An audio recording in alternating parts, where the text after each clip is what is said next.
Assalamualaikum warahmatullahi wabarakatuh. Selamat pagi Bapak Imam. Waalaikumsalam warahmatullahi wabarakatuh. Selamat pagi Bu Dina. Ya. Terima kasih Pak. Saya mohon waktunya sebentar ini untuk menyelesaikan tugas saya, yaitu pada demonstrasi kontekstual pada modul 3.1, yaitu tentang pengambilan keputusan yang berbasis nilai-nilai kebajikan sebagai seorang pemimpin. Nah, Silakan Bu Dina. iya, begini Pak, berdasarkan pengalaman Bapak menjadi seorang pemimpin itu Bapak, bagaimana Bapak dapat mengidentifikasi kasus-kasus yang merupakan dilema etika atau bujukan moral Pak selama ini Pak? Jadi kami itu mengidentifikasi isu, terutama yang pertama yaitu dilema etika itu dari permasalahan-permasalahan dari asalnya. Nah, dari yang pertama dari murid, kemudian juga dari guru sendiri, kemudian yang ketiga dari masyarakat selaku orang tua murid. Jadi kira-kira dari apa saja yang muncul di permasalahan di murid, kemudian di guru sendiri atau BPK yang ada di sekolah, kemudian pada orang tua murid. Jadi hanya muncul di dalam internal sekolah, jadi kadang muncul permasalahan dari orang tua murid. Iya, baik Pak. Nah, menurut Bapak selama ini itu bagaimana Bapak menjalankan pengambilan keputusan di sekolah Bapak, terutama untuk kasus-kasus di mana ada dua kepentingan yang sama-sama benar atau misalkan sama-sama mengandung nilai kebajikan Pak? Jadi di dalam pengambilan keputusan perlu saya jelaskan sedikit tentang dilema etika itu ya. Nah, dilema etika adalah situasi yang dihadapi oleh seseorang di mana ada permasalahan dua atau lebih yang perlu diambil keputusan oleh seseorang atau selaku kepala sekolah, selaku pimpinan instansi. Jadi seperti itu. Yang pertama misalnya seperti apa tadi yang ditanyakan? Iya, tentang kasus yang sama-sama benar Pak. Oh iya, di dalam seperti dari definisi dilema etika itu, jadi saya sebagai kepala sekolah harus mencari keputusan atau solusi keputusan dari di antara dua atau tiga permasalahan tadi. Kan punya kepentingan, sebenarnya punya baik dan tidak salah juga ya, tidak terlalu benar, karena di dalam dilema etika itu antara kejelasan kebenaran dan kesalahan itu tidak masih tidak 100% tidak jelas. Jadi seperti itu.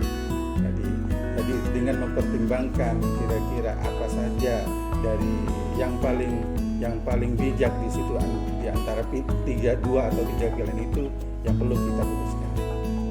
Misalnya tidak bisa diputuskan sendiri oleh saya sebagai pimpinan, kita bisa berkolaborasi dengan guru senior atau guru-guru yang sudah dianggap dituakan di sekolah. Iya, baik Pak. Kemudian langkah-langkah atau prosedur seperti apa yang Bapak bisa lakukan selama ini Pak? Misalnya tentang kasus misalnya dengan guru ya, misalnya ada seorang guru misalnya dia sebenarnya sangat berprestasi dan kompeten di dalam tugasnya, di dalam menjalankan tugasnya, tapi pada suatu saat ada salah satu keluarganya yang sakit misalnya, otomatis guru itu kan minta izin untuk mendampingi keluarganya, salah satu keluarga dekatnya yang sakit. Otomatis di situ kan secara dari sisi lain guru itu kan meninggalkan kewajibannya sebagai guru. Nah, kemudian salah satu sisi lain dia juga harus mendampingi di keluarganya yang sakit. Jadi di situ saya mengambil kebijakan boleh asalkan tidak terlalu lama waktunya. Kemudian untuk hubungannya dengan bujukan moral itu saya tidak secara personal memberikan gambaran-gambaran agar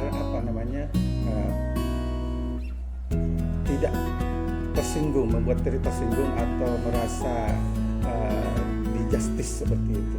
Jadi secara umum biar jadi pertimbangan juga kalau misalnya ada permasalahan yang sama bisa disikapi dengan bijak oleh semua PTK yang ada di sekolah. Seperti itu. Iya baik Pak. Dengan apa langkah-langkah yang Bapak ambil tadi itu hal-hal apa saja yang selama ini Bapak anggap efektif dalam pengambilan keputusan pada kasus dilema etika, Pak? Hal-hal yang apa namanya? Efektif. Yang efektif itu ya kita dalam penentuannya itu harus mempertimbangkan Keprofesionalan. Bukan persentase kesalahannya. Sebenarnya ada yang benaran juga ada salahnya.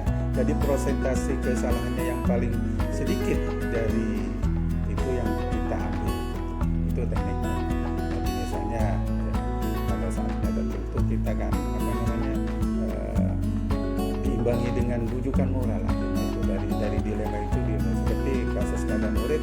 Misalnya jangan murid itu kan satu sisi misalnya bodoh saya nyeleneh itu kadang karena kebiasaan di rumahnya mungkin kan dengan temannya di luar sekolah itu kan kadang menjawab secara pribadi seorang guru sebagai kepala sekolah saya pernah dialami juga waktu ngisi kelas 3 waktu itu kalau muncul kalimat-kalimat seperti kayak menentang akhirnya secara pribadi saya ingin marah bahkan ingin melakukan kekerasan tapi sisi lain kasihan itu kemudian atau bertentangan dengan perundungan, kemudian kekerasan di sekolah. Banyak hal di situ jadi penting. Akhirnya saya siasati dengan emosi yang kurang labil waktu itu. Akhirnya saya undur disuruh gantikan ke teman guru yang senior waktu itu untuk menyelesaikan permasalahan di kelas 3. Berarti merupakan tantangan tersendiri ya Pak dalam mengambil keputusan pada kasus-kasus dilema karena etika dilema ini, etika itu seperti yang saya katakan tadi itu ada kontroversi karena ketidakjelasan antara benar salahnya beda dengan kita mengadakan bujukan moral sudah ada kepastian moral atau aturan apa yang ingin kita sampaikan untuk mempengaruhi mengajak kepada audien atau personal atau peserta didik yang diharapkan untuk perubahan-perubahan dari moral yang kita harapkan seperti itu. Baik Pak.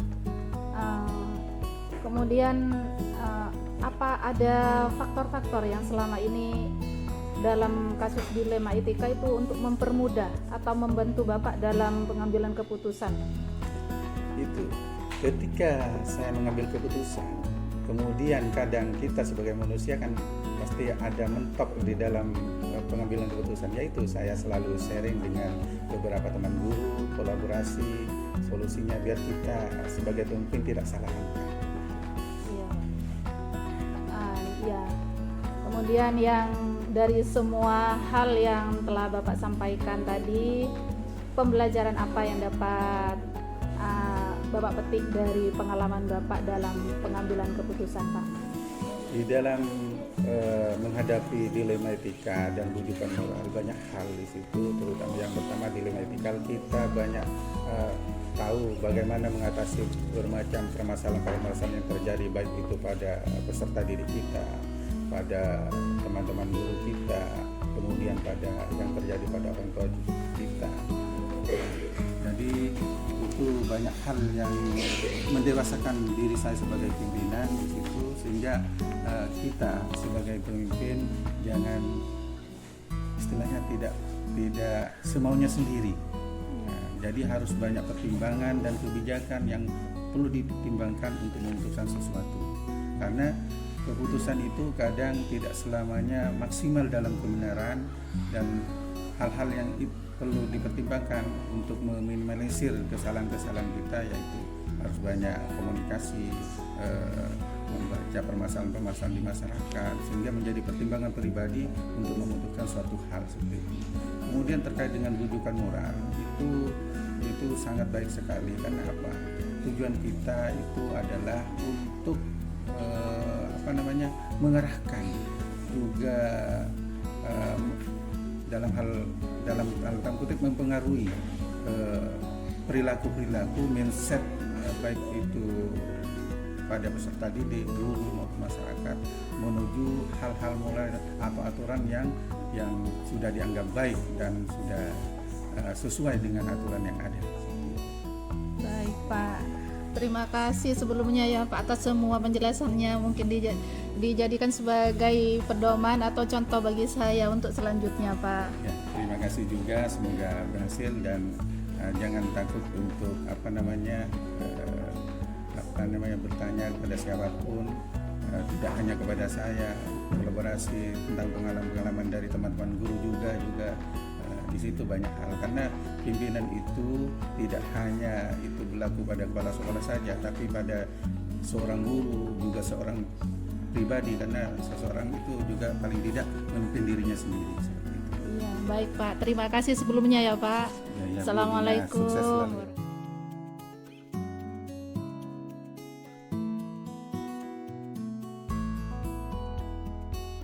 Waalaikumsalam warahmatullahi wabarakatuh.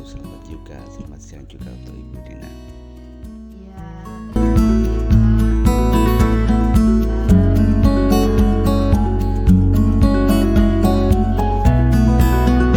dalam menjalani program pendidikan guru penggerak. Di sini saya ingin menyelesaikan tugas demonstrasi kontekstual Pak pada modul 3.1, yaitu tentang pengambilan keputusan berbasis nilai-nilai kebajikan sebagai pemimpin. Baik, Ibu. Ya, saya ingin bertanya sedikit kepada Bapak. Nah, selama ini Bapak sebagai seorang pemimpin itu bagaimana dapat mengidentifikasi kasus-kasus yang merupakan dilema etika atau hubungan moral? Baik, Ibu Dina. Mohon maaf, sedikit saya akan bercerita tentang apa yang sudah saya alami selama ini, baik yang berhubungan dengan kasus-kasus yang termasuk dilema etika maupun hubungan moral. Memang begini Ibu, dalam keseharian kita menjalankan tugas itu tidaklah gampang. Karena apa? Kadang apa yang kita alami termasuk kasus-kasus itu harus kita besarkan secara dengan pikiran jernih. Artinya bagaimana? Ketika ada suatu nilai kebenaran itu lawan kebenaran, atau nilai benar lawan benar, maka itu yang dikatakan dengan kasus dilema etika. Ketika nilai benar lawan salah, maka kasus itu kita golongkan sebagai bukan moral. Iya Pak, betul Pak. Selama ini bagaimana Bapak menjalankan pengambilan keputusan di sekolah Bapak, terutama untuk kasus-kasus di mana ada dua kepentingan yang sama-sama benar Pak, atau sama-sama mengandung nilai kebajikan, seperti apa Pak? Baik, artinya begini, ketika nilai kebenarnya itu sama, maka memerlukan pemecahan atau jalan keluar. Itu ada beberapa langkah yang saya terapkan selama ini. Artinya karena itu termasuk kasus dilema etika, maka untuk memecahkan hal tersebut kita itu ada beberapa hal atau beberapa langkah, yaitu kita harus mempertimbangkan 4 paradigma dan 9 langkah gitu. Iya Pak. Langkah-langkah atau prosedur seperti apa yang biasa Bapak lakukan selama ini Pak? Ya gini, kasus itu kita pelajari dulu apa penyebabnya. Kemudian jika penyebabnya itu menilai-nilai kebenaran, artinya benar lawan benar, maka kita kategorikan atau kelompokkan sebagai kasus dilema etika. Kemudian hal apa saja yang selama ini Bapak anggap efektif dalam pengambilan keputusan pada kasus-kasus dilema etika? Baik, memang yang sudah saya alami selama ini untuk memecahkan kasus dilema etika itu pertimbangan-pertimbangan moral itu kita kedepankan. Artinya bagaimana ketika kasus itu menyangkut penyelesaian yang memerlukan penyelesaian tentang pertimbangan-pertimbangan yang ingin kita buat, maka itu tidak cukup kita langsung memutuskan begitu, tapi memerlukan beberapa pengujian. Artinya apakah tersebut ini layak atau tidak, atau bisa diselesaikan secara cepat atau tidak, apakah itu mengandung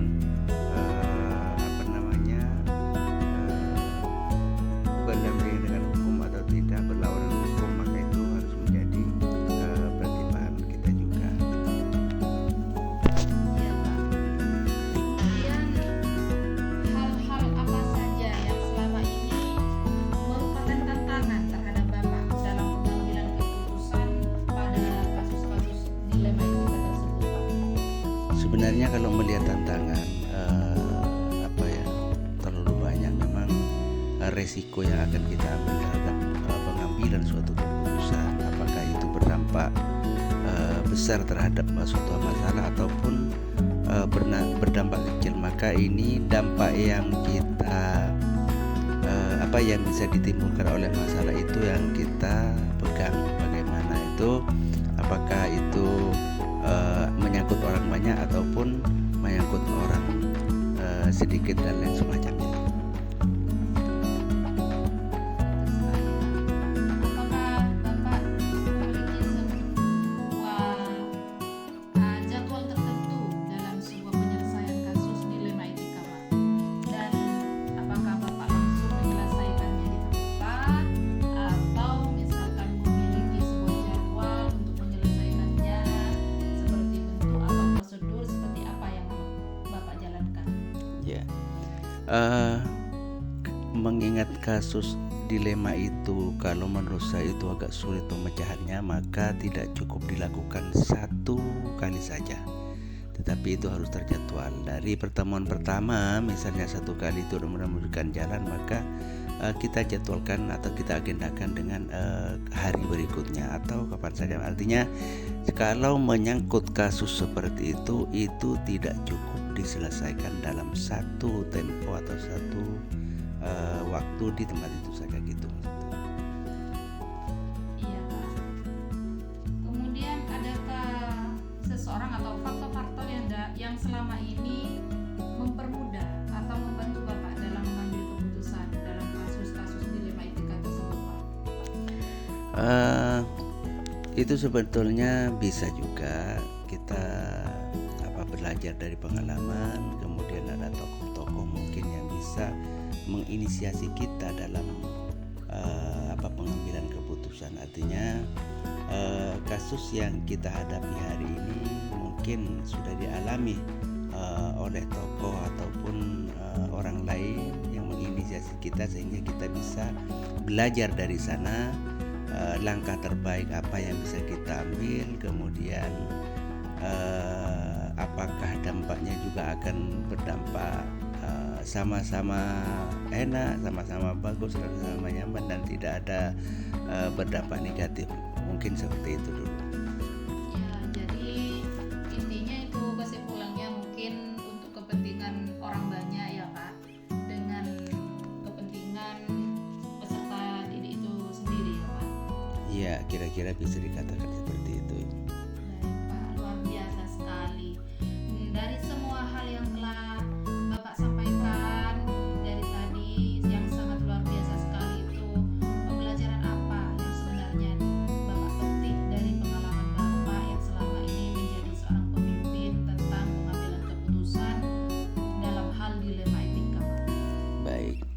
Kalau kita hadapkan pada suatu persoalan, maka kita sebagai seorang pemimpin juga harus bisa jernih menjelaskan masalah itu.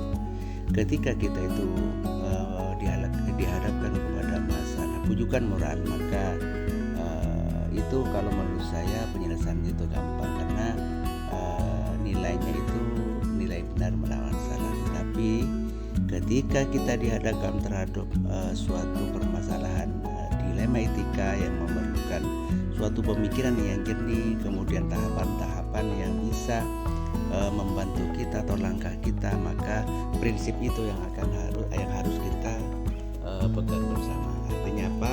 Ketika kita dihadapkan terhadap suatu permasalahan dilema etika, maka langkah yang harus kita lakukan adalah berpedoman kepada